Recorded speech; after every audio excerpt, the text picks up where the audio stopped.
Plant है। इसके air base से निगरानी की जाती है।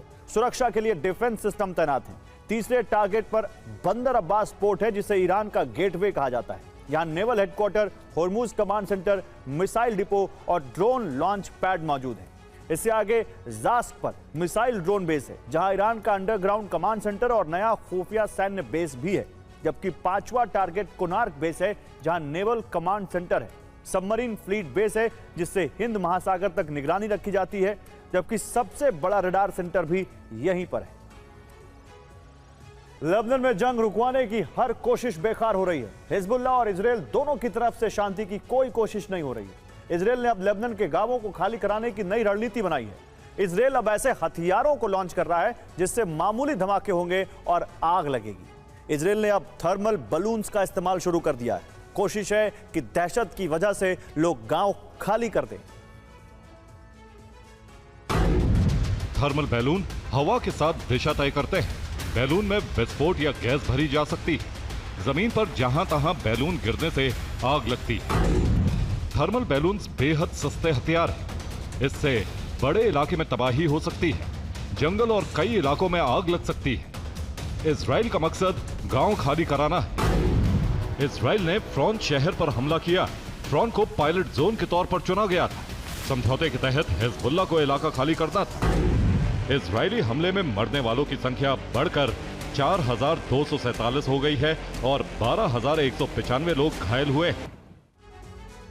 और यूक्रेन ने पिछले साल रूस की अर्थव्यवस्था को बेहद कमजोर करने का मिशन शुरू किया था। रूस ने 2025 में तेल संकट की सुनामी को तो संभाल लिया था, लेकिन अब 2026 में हालात फिर बेकाबू होते जा रहे हैं। यूक्रेन के सीरियल अटैक्स ने अपना असर दिखाना शुरू कर दिया है। रूस में फिर तेल की भारी किल्लत है। पुतिन को तेल और गैस के निर्यात पर रोक लगाने के लिए मजबूर होना पड़ा है। अभी करीब 20% रिफाइनिंग क्षमता ही कम हुई है। यूक्रेन का मकसद इसे 50% तक ले जाना है। यूक्रेन ने फिर 2 बड़ी रिफाइनरीज को निशाना बनाया है और यह संदेश दे दिया है कि पुतिन का बातचीत की टेबल पर जल्द आना ही रूस को मुसीबत से उबार सकता है। पुतिन ने कहा है कि रूस एक मुश्किल वक्त से गुजर रहा है। पुतिन ने कहा है कि रूस की परीक्षा ली जा रही है और उसे एक ऐसी वैश्विक ताकत के तौर पर खत्म करने की कोशिशें हो रही हैं जो हमेशा बुराई के रास्ते में खड़ी रही। रूस ने कुछ समय के लिए पेट्रोल और केरोसिन के एक्सपोर्ट पर रोक लगा दी। डीजल के एक्सपोर्ट पर पूरी तरह रोक लगाने पर विचार चल रहा है। घरेलू फ्यूल मार्केट पर नजर रखने के लिए एक खास हेडक्वार्टर बनाया गया है। और 4.5 साल की जंग में रूस अपने कई तेल ठिकाने गंवा चुका है। यूक्रेन के लगातार ड्रोन प्रहार से रूस में तेल के लिए हाहाकार मचा है। सबसे ताजा हमला स्लावियांस्क रिफाइनरी पर हुआ। क्रास्नोदर रूस की इस रिफाइनरी से हर दिन 1 लाख बैरल तेल की सप्लाई हो रही थी। रूस के यारोस्लाव की रिफाइनरी भी यूक्रेनी ड्रोन का निशाना बनी है, जहां 3 लाख बैरल तेल की सप्लाई हर दिन होती थी। रूस में तेल की किल्लत इसीलिए बढ़ती जा रही है। पिछले दिनों यूक्रेन ने रोस्तोव इलाके में प्रोलेतार्स्की तेल डिपो को निशाना बनाया था। यहां 74 तेल के टैंक जल गए थे। क्रीमिया में कर्च और फियोदोसिया तेल डिपो को यूक्रेन ने निशाना बनाया, जिसकी वजह से रूस का 3 लाख क्यूबिक मीटर तेल नष्ट हो गया। अब ये देखिए, सबसे पहले ऑयल रिज से रूस क्रूड ऑयल निकालता है, जिसके बाद रिफाइनरी में तेल की रिफाइनिंग होती है। फिर तेल डिपो में तेल पहुंचाया जाता है और फिर ये तेल 2 जगहों पर जाता है। पहला हिस्सा घरेलू इस्तेमाल के लिए होता है और तेल का दूसरा हिस्सा निर्यात कर दिया जाता है। अब हमलों के बाद रूस में रिफाइनिंग क्षमता में 20% की कमी आ गई है। हमलों की वजह से प्रतिदिन 14 लाख बैरल तेल की सप्लाई रुक गई है, जिसकी वजह से रूस में पेट्रोल, डीजल और गैस की भारी कमी है। रूसी सेना को भी तेल की सप्लाई नहीं हो पा रही है। मजबूरी में पुतिन ने पेट्रोल और केरोसिन का निर्यात रोकने का फैसला लिया है। अमेरिका ईरान के साथ वार्ता में व्यस्त है। दोनों देशों में जल्द समझौते की उम्मीद है। ईरान से समझौते के बाद अमेरिका रूस से संपर्क करेगा। अमेरिकी प्रतिनिधि मॉस्को आ सकते हैं। तो जेलेंस्की का मिशन क्रीमिया आगे बढ़ रहा है। यूक्रेन ने क्रीमिया के एक और रेलवे ब्रिज पर हमला किया है। ड्रोन के हमले की वजह से ब्रिज ध्वस्त हो गया। क्रीमिया में अब तक 3 रेलवे रूट बंद हो गए। तेल की कमी से बस टैक्सी सेवा पहले से ही बंद है। क्रीमिया में बिजली स्टेशन पर हमले जारी हैं। सेवस्तोपोल इलाके में ड्रोन से हमले किए गए, जिसके बाद कई इलाकों में बिजली सप्लाई बंद हो गई है। अब तक 4 बिजली सब स्टेशन जल चुके हैं। एक थर्मल पावर स्टेशन भी क्षतिग्रस्त है।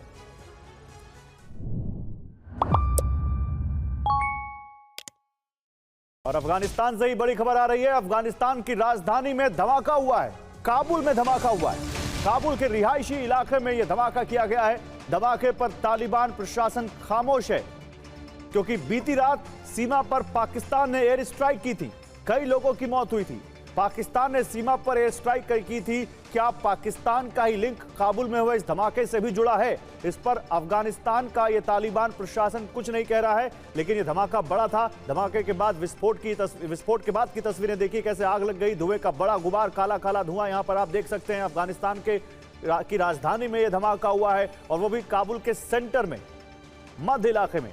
तो दुनिया बड़े खतरे में घिर चुकी है। महायुद्ध की आशंका बढ़ गई है, क्योंकि 4 मोर्चों पर भीषण युद्ध के आसार। दुनिया में बन गया है टकराव का चतुर्भुज, जिसमें पहला मोर्चा है ईरान अमेरिका। दोनों के बीच हॉर्मुज को लेकर तनातनी बढ़ती जा रही है। युद्ध विराम टूटने की आशंका है, क्योंकि अमेरिका के हमलों के बाद ईरान ने काउंटर अटैक में अरब देशों पर हमले किए। दूसरा मोर्चा रूस यूक्रेन है, जहां यूक्रेन ने लगातार 5वें दिन क्रीमिया को टारगेट किया है। साथ ही रूस के एनर्जी सेक्टर पर हमले किए। अब काला सागर धधकने के आसार बढ़ गए। तीसरा मोर्चा लेबनान इजराइल है। दोनों के बीच 4 दिन की शांति वार्ता में सहमति नहीं बन पाई है, जिससे हालात विध्वंसक हो गए हैं। और इजराइल ने शर्त रखी थी कि हिजबुल्लाह हथियार छोड़े तभी वो लेबनान खाली करेगा, लेकिन हिजबुल्लाह ने इसे खारिज कर दिया है। एक और मोर्चा है, चौथा मोर्चा अफगानिस्तान पाकिस्तान का। कराची में आत्मघाती हमले के लिए उसके पीछे टीटीपी का हाथ होने के बाद पाकिस्तान ने अफगानिस्तान में हमले किए, जिसमें 35 से ज्यादा लोग मारे गए। अब अफगानिस्तान काउंटर अटैक की तैयारी कर रहा है। तो इतिहास इस बात का गवाह रहा है कि कमजोर की कूटनीति को ताकतवर हमेशा अपने जूतों तले रौंद देता है। ईरान के मोर्चे की बात करते हैं। ईरान इस हकीकत को भांप चुका है कि अमेरिका भले ही शांति वार्ता कर रहा है, लेकिन यह सिर्फ दिखावा है। ईरान को समझ आ गया है कि कागजी MOU से पेंटागन की नीयत नहीं बदली जा सकती। इसीलिए खाड़ी के मुहाने पर अब शांति का नाटक खत्म हो सकता है। एक तरफ अरब सागर में अमेरिकी फाइटर जेट्स की गड़गड़ाहट है, तो दूसरी तरफ ईरान के सीक्रेट बंकरों में एटमी हथियार बनाने का खेल शुरू हो सकता है। यानी यह सिर्फ एक युद्ध विराम नहीं है, यह अगले महायुद्ध की तैयारी का सीक्रेट प्लान है, जो दोनों तरफ से बनाया जा रहा है। पहली वजह है ईरान को हॉर्मुज की तरफ बढ़ते जहाजों पर हमला। दूसरी वजह है अमेरिका का ईरान के द्वीपों पर काउंटर अटैक। तीसरी वजह है ईरान का अमेरिकी सैन्य ठिकानों पर हमला। चौथी वजह है अरब सागर में अमेरिका का सैन्य तैनाती बढ़ाना। IRGC ने ऐलान कर दिया है, अगर हॉर्मुज पर अमेरिका ने नजर उठाई तो ईरान शांत नहीं रहेगा। हमारी तैयारी है कि हम हॉर्मुज का नियंत्रण नहीं देंगे। नियंत्रण बनाए रखने के लिए मजबूत सुरक्षा तंत्र बनाना हमारी प्राथमिकता है।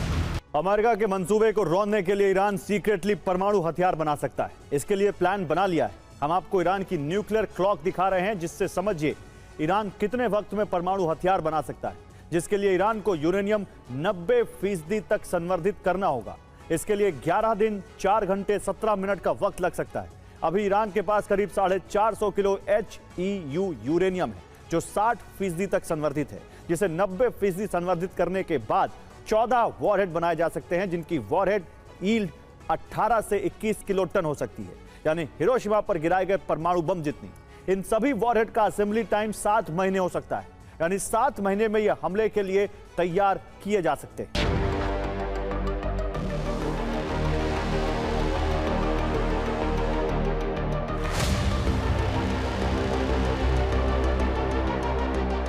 कुवैत में पहला हमला अल सलेम एयरबेस पर हुआ।